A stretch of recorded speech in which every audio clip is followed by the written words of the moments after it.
হাওড়ায় বিজেপি সমর্থকদের থানা ঘেরাও কর্মসূচি। গতকালের আরজিকর কাণ্ডের প্রতিবাদে কলকাতার রাজ্য স্বাস্থ্য ভবনের যে অভিযানের ডাক দিয়েছিল ভারতীয় জনতা পার্টি, সেই অভিযানকে ঘিরে গতকাল প্রশাসনের যে হিংসাত্মক মনোভাবের যে বহিঃপ্রকাশ হয়েছিল এবং তার নিদর্শন উঠে এসেছিল কলকাতার রাজপথে। অনেক কর্মী সমর্থক পুলিশের হাতে আহত ও পুলিশের হাতে আটক হয়েছিল।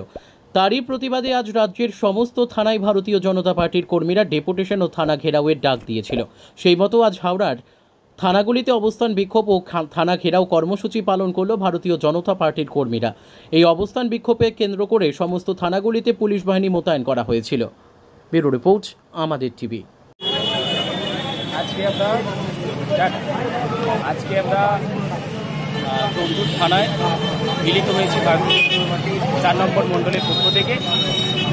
আগামীকাল শুভেন্দু অধিকারীকে যেভাবে অ্যারেস্ট করা হয়েছে তার প্রতিবাদ করার জন্য আমরা তমলুক থানায় অবরোধ করেছি এবং রাস্তা অবরোধ করেছি। আমাদের অবিলম্বে একটাই দাবি, দোষীদের শাস্তি হোক। আমরা একটাই দাবি করছি, যারা দোষী অবিলম্বে তাদের শাস্তি হোক এবং তার সঙ্গে এটা দাবি করছি আমাদের যে স্বাস্থ্যমন্ত্রী তথা মুখ্যমন্ত্রী তার পদত্যাগ।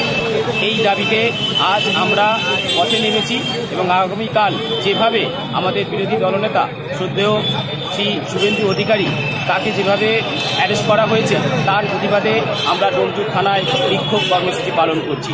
ভারত মাতা কি জয়। আপনার নাম আর রেজিগনেশন? হেমন্ত মুখার্জি, আমি 4 নম্বর মণ্ডলের সাধারণ কর্মী।